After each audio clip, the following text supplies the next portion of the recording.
परम पूज्य जिन धर्म प्रभाविका वात्सल्य मूर्ति आर्यका रत्न 105 श्री सृष्टि भूषण माताजी सत्संग का 30वां वात्सल्यमयी पावन वर्षायोग 2023। आयोजक श्री आदि सृष्टि वर्षायोग समिति मुरादाबाद। निवेदक सकल दिगंबर जैन समाज मुरादाबाद। प्रायोजक श्री आदि सृष्टि वर्षायोग समिति मुरादाबाद एवं सकल दिगंबर जैन समाज मुरादाबाद। भगवान आदिनाथ की आराधना की श्रृंखला में अनेकों भक्तामर किए गए। इस श्रृंखला में एक बार पुनः आयोजित आदि तीर्थंकर 1008 श्री आदिनाथ भगवान की 1008 विशापहार स्रोत महामंडल विधान के माध्यम से सर्व रोग शोक दरिद्र निवारक अद्वितीय महा आराधना। परम पूज्य जिन धर्म प्रभाविका वात्सल्य मूर्ति आर्यका 105 श्री सृष्टि भूषण माताजी की मंगल प्रेरणा एवं आशीर्वाद व मंगल सानिध्य में आयोजित 1008 विधान की श्रृंखला में 1 दिवसीय, 11 दिवसीय या 108 दिवसीय विधान अपनी ओर से करा कर कीजिए प्रतिशत पुण्य का अर्जन। 1 दिवसीय विधान राशि मात्र 3100 रूपए, 11 दिवसीय 11,000 रूपए, 108 दिवसीय 1,11,000 रूपए।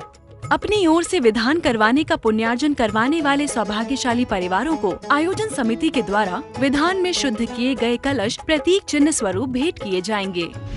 ऐसे पुण्य के कार्य में आप भी सहयोग कर अपने पुण्यों का उदय करें। एक परिवार हेतु या एक माह हेतु दान देकर संरक्षक बनने का अवसर प्राप्त करें। देर ना करें, आज ही संपर्क करें ऐसे पुण्यशाली कार्यों में सहयोग करने हेतु। दान देने हेतु संपर्क करें 93765 71002 या 93765 71003 एवं रसीद प्राप्त करने हेतु संपर्क करें 93765 71001।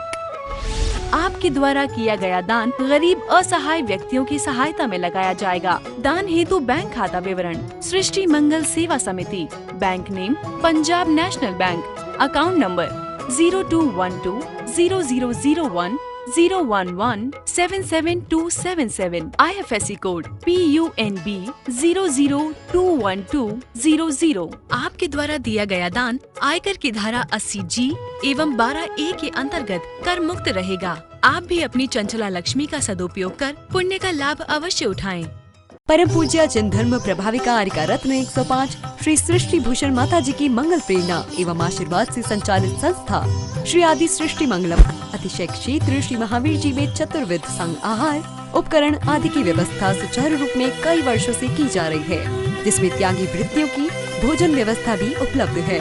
श्री आदि सृष्टि मंगलम श्री महावीर जी में त्यागी वृत्तियों के आहार एवं यात्रियों के ठहरने के लिए वातानुकूलित कमरे भी उपलब्ध हैं। स्थल मेन मंदिर के सामने सृष्टि मंगलम भवन।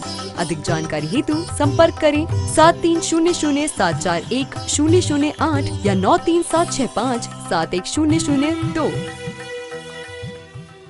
हम बड़े समाधि मरण में पढ़ते हैं, अभय घोष मुनि काकंदीपुर महावेद न पाई, बैरी चंडी नेतन घाता तो भी नाई चिगारी। विद्युत मुनि को नाम को बैरी क्या है, मोटे मोटे कीट पड़े तन तो भी नाई चिगारी। वो कौन थे? वो मुनि के तन में कीड़े हो गए थे। वो कीड़े का कौन था? उसकी पत्नी थी, उसी जन्म की।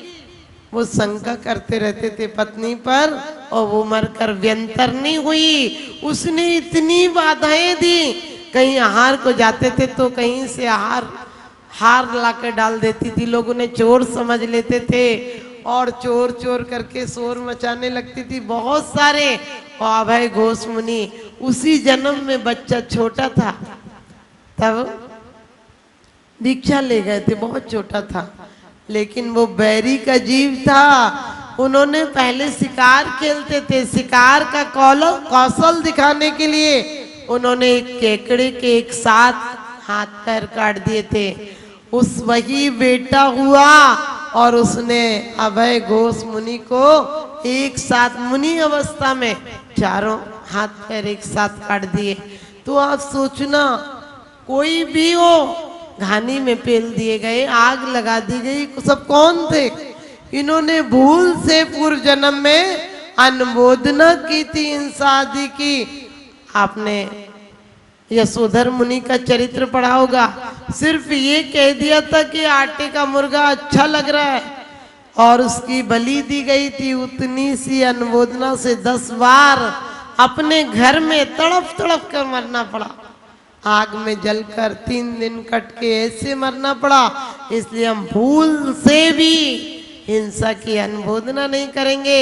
घर में जो अंडा आकार में कोई भी आते शैम्पू साबुन कितने अच्छे भी हो, इन्हें अंडाकार में आते हो मत लाइए। जहाँ अंडा बिकता हो वहां पर उन दुकानों पर अपने बच्चों को कोई सामान मत दिलाइए, क्योंकि आज आप सामान दिलाएंगे कल वो सब खाएंगे भी। और बच्चे खा लेते कभी कभी शौक में, अरे शौक कम से कम जैन होने के नाते कुछ मत बनाओ, अहिंसक बनाओ। और कहते हैं हिंसा झूठ, झूठ मनोविनोद में अपन झूठ बोल देते हैं। एक झूठ बोला गया, लक्ष्मण को झूठ में देवताओं ने वैसे ही परीक्षा लेने के लिए कह दिया था, राम मर गए और लक्ष्मण की मौत हो गई। मनोविनोद में भी झूठ बोला था, बाद में बहुत पछताए देवता। अब क्या होता है जब प्राण निकल गए, तो ऐसे ही कई बार हम मनोविनोद में, आप अप्रैल के दिन, अरे झूठ एक पाप है। आप बेवकूफ बनाने के लिए दूसरों को क्या बेवकूफ बनाओगे, खुद पाप को निमंत्रण दे रहे हो। चोरी, चोरी अकेले वो नहीं है जिसे आप चोरी समझते हो, समझ गए। आप सोचते हो किसी की चीज बिना पूछे ले लेना चोरी है, नहीं। आपको जो योग्यता है उसको आप नहीं उजागर कर रहे हैं, छुपा रहे हैं, ये भी एक चोरी है। और आपसे किसी ने पूछा ये चीज कहाँ से मंगाई, मंगाई तो मुरादाबाद से नहीं, बाहर से मंगाई है। आपको जो चीज आती है किसी ने कहा हमें बता देना, नहीं नहीं हमें नहीं आती। अपने बच्चों को और कहते हो अपना होमवर्क मत बताना, अपनी किसी को कॉपी मत देना। अरे तुम बच्चों को ज्ञानावर्ण का बंद करा रहे हो, चोरी सिखा रहे हो, झूठ सिखा रहे हो। कुशील का मतलब ये नहीं है कि किसी से संबंध हो जाना। आप गंदी अश्लील बातें बोल रहे हैं, सोच रहे हैं, किसी से आपके कोई बात नहीं, किसी की परिस्थितियों पर मत ध्यान दो, लेकिन अपने आप को देखो। कौन सा दिल ऐसा है जिसने एक उम्र होगी जब आप लोगों के विचार थोड़े ना बहुत तो कुछ से तो जाते होंगे। और आज सबसे ज्यादा यदि सुशील लाना है अपने जीवन में तो एक ही नियम लो, छोटे छोटे बच्चों को गंदे गाने में प्रोत्साहन मत दो। उन बच्चों को अर्थ थोड़ी पता होता है।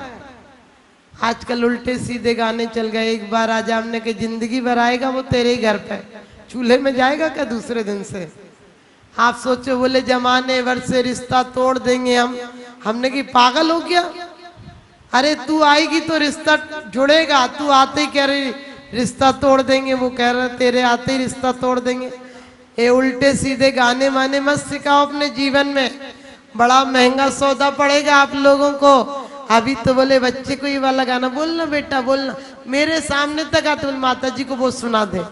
एक महिला आई बोली माता जी इससे कुछ सुनवा दे, हमने कहा सुना दो, तो हमने कहा गाने मत सुनाना, तो बोली फिर क्या सुनाएगा, हमने कहा तू रहने दे।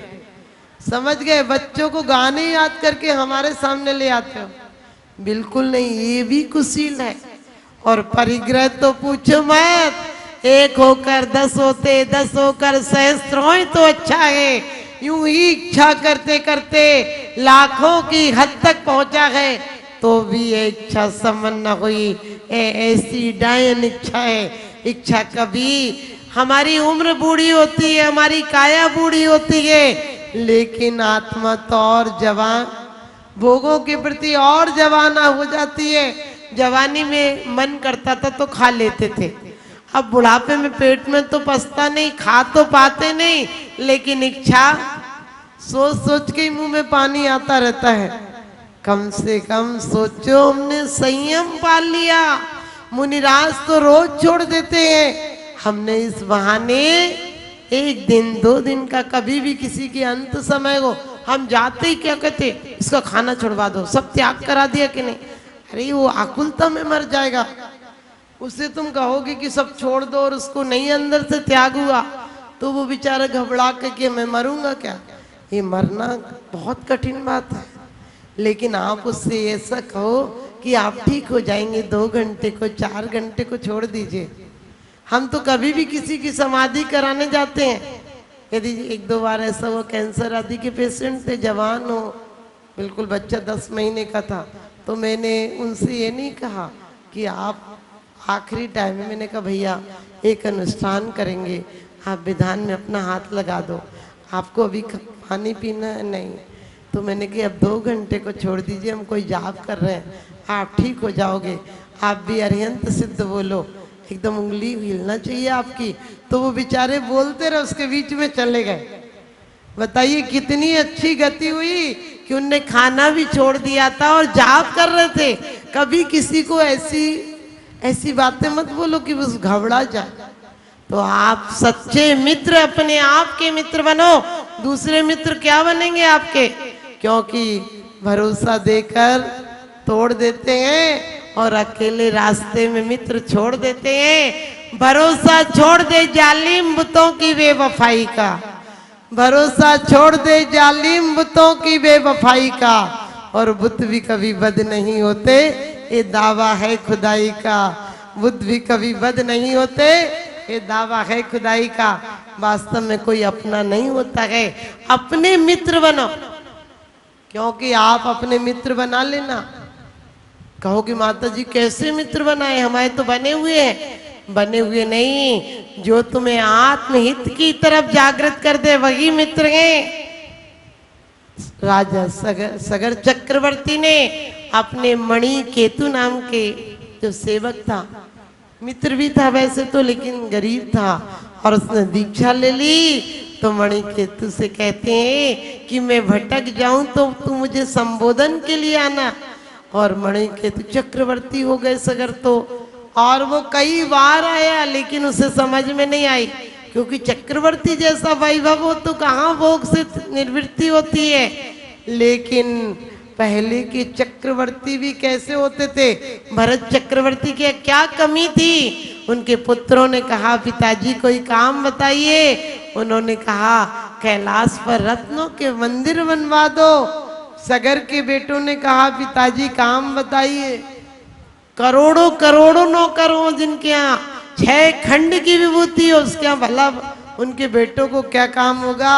सगर चक्रवर्ती ने कहा कि भरत के मंदिरों को सुरक्षित करने के लिए चारों तरफ खाई खुदवा दो, ताकि पंचम काल में भगवान तो नहीं बसते, लोग सोना ले लेके आ जाते। आपको पता है कुछ साल पहले इमरजेंसी लगी थी, तब जयपुर में एक किले में 70 ट्रक सोना निकला था। सोचो 70 ट्रक सोना कोई जमीन में से नहीं हुआ था। कितनी लोगों को मार कर, राज्यों को छीन कर वो दौलत इकट्ठी की होगी। राजाओं ने मर के चले गए, आज भी वो दौलत पता ही नहीं चली सरकार में गई कि कहाँ गई। ऐसी अपनी दौलत पता नहीं चलेगी कि छोड़ के चले जाएंगे, सब लोग जा रहे हैं अपन भी जाएंगे। सगर चक्रवर्ती को भी वैराग्य नहीं आया, लेकिन मणुकेतु की तो नजर ये थी कि कैसे वैराग्य लाऊं। जब वो खाई खुदवा रहे थे तो कहते हैं कि वहां एक वृद्ध का रूप बना कर गया और सगर के पास आया, कहने लगा आपके जहाँ खाई खुदवा रहे थे आपके बेटे, वहां मेरा बेटा मर गया, एक ही बेटा था, मेरे बुढ़ापे का सहारा था, उसके कारण मेरा घर चलता था, मुझे 2 रोटियां मिलती थी और बहुत रोया, बहुत दुखी हुआ, बहुत। कहते करुण विलाप सुनकर सगर ने कहा मर गया तो क्या हुआ, दुनिया मरती है, इसमें विलाप करने की क्या जरूरत है, रही तुम्हारी आजीविका की व्यवस्था मैं करा दूंगा। और वो कहने लगा वो तो देवता था, वैराग्य करा नहीं था। वो कहने लगा कि मैं बताना ही भूल गया अपने दुख में, मेरा तो एक मरा है, तुम्हारे 60,000 बेटे मर गए उस खाई में, पानी निकला उस खाई से और तुम्हारे 60,000 बेटे मर गए। सगर अपने जाके पैर न फटी बीमाई, वो क्या जाने, पीर पराई अपने बेटों का नाम सुनते ही मूर्छित हो गए। सगर चक्रवर्ती बाद में होश लाया गया, वो कहने लगी जब मौत नियत है तो कल या आज, अब तो मैं संसार छोड़ के चला जाऊंगा। मणि कहती कि युक्ति काम आ गई, वो वैराग हो गया और वहां उसने मायामयी निद्रा में सुला दिया था 60,000 को, और जाके कहा कि तुम्हारे पिताजी तो वैराग्य को प्राप्त हो गए, हमने तुम्हारी मौत के बारे में बताया था। बेटा कहते हैं कि मौत तो आनी है, कुछ साल कुछ हजार वर्ष बाद आएगी, जब आनी है तो हम राज्य नहीं करते हैं। आखिरी में एक जो आपको पता है गंगा कहाँ से प्रभावित हुई, भागीरथ से। आप लोग कहते हैं कि गंगा प्रवाहित हुई, वही सगर चक्रवर्ती के बेटे का जो बेटा था वही भागीरथ हुआ और उसे राज्य देकर चले गए सब लोग, सब दीक्षा ले गए। लेकिन भागीरथ ऐसा कहते महायोगी जिसने गंगा के तट पर तपस्या की, गंगा की धारा उनके मस्तिष्क पर होकर गुजरी। आज भी लोग कहते हैं राम तेरी गंगा मैली हो गई पापियों के पाप धोते धोते। मैं कहती हूँ पापियों के पाप धोते धोते नहीं, आज भी गंगा इसलिए पावन है कि भागीरथ जैसे महायोगी के मस्तिष्क से निकली है।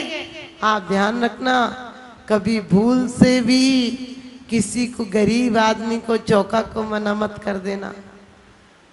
जो राजा श्रेणी को आप समझ गए तड़प कर जेल में मरना पड़ा, उसका कारण यही था। किसी दिन और आपको घटना सुनाऊंगी। लेकिन सगर चक्रवर्ती का जो पोता भागीरथ था, आपको पता है वो भागीरथ कौन था? एक गांव में मुनि आए, सबने गालियां बकी, पत्थर मारने की कोशिश की। एक वृद्ध नाई था, उसने कहा तुम क्यों मारते हो, संत साधु जाने दो उन्हें। और कहते हैं उसने बहुत अनुनय विनय की, महाराज सबकी गलती माफ करना, ये लोग तो अनजान हैं। और कुछ 2 साल बाद वो किसी कार्यवश गांव से बाहर गया था नाई, और नाई या बढ़ई ऐसी था, और वो काम से बाहर गया था। लेकिन गांव में राजा को चोरी की आशंका हो गई कि गांव वालों ने हमारे यहाँ चोरी की है। राजा ने आग लगवा दी। उस गांव में 60,000 लोग थे, पूरे मर गए, सिर्फ एक नाई बचा था।